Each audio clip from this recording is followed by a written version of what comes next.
Mr. Ambassador has a hit on his hands. Mel Gibson's airborne action thriller Flight Risk debuted in the top spot at this weekend's box office. The Mark Wahlberg vehicle premiered on Friday, January 24th to $4.4 million, nearly double the gross of the day's next highest earner, the Keke Palmer SZA buddy comedy, One of Them Days, which took home $2.3 million per ComScore. By weekend's close, Flight Risk grossed $12 million, a solid first showing given the film's $25 million budget and its $16.2 million global gross. But comparing this film's premiere numbers to December's big late-month premiere gives an idea of what a sorry state the box office is in. Sonic the Hedgehog 3 premiered on December 20th on even fewer screens to a walloping $62 million by that Sunday. Mufasa: The Lion King came in second place this weekend with an $8.70 estimated domestic gross, making for $221 domestic cumulative and $626.70 global. Disney's Lion King prequel, directed by Barry Jenkins and starring Beyoncé, also took the top spot at this weekend's international and global charts. The top 5 is rounded out by One of Them Days, which earned $8 million this weekend for a $25 million cumulative domestic haul. The film did not open internationally. Sonic 3 came in at number 4, with a $5.50 weekend gross, making for a $226 domestic gross and $446.60 global gross. And Moana 2 took the 5th spot with a $4.3 million weekend haul at the domestic box office, $450 million after 9 weeks domestically, and $1.026 billion globally.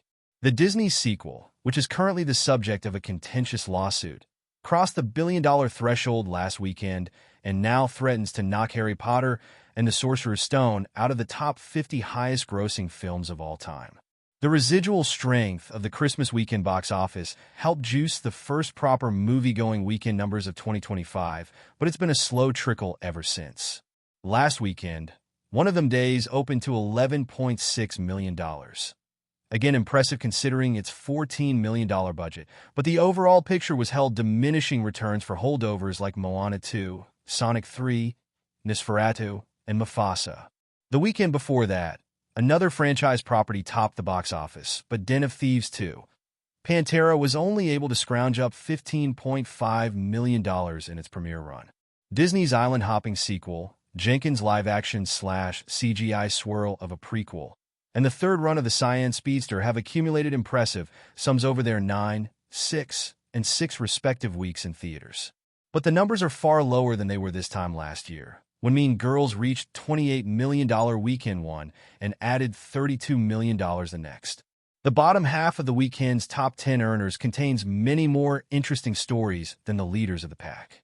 Presence: Steven Soderbergh's 36th feature film as director, and the first of 2 new films to premiere within 3 months, debuted at the number 6 spot with $3.4 million.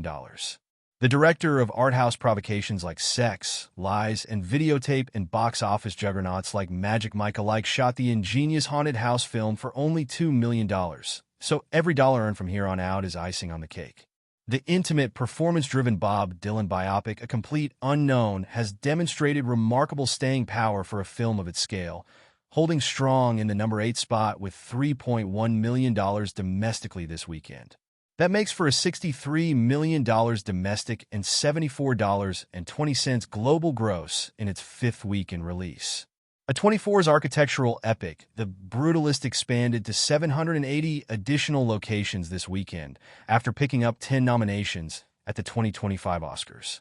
That netted it an additional $2.8 million domestically, bringing its cumulative earnings to $9.3 million.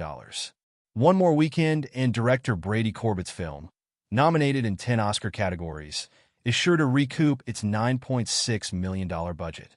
The only title premiering next weekend potentially with the teeth to take a bite out of Flight Risk is AI horror film companion.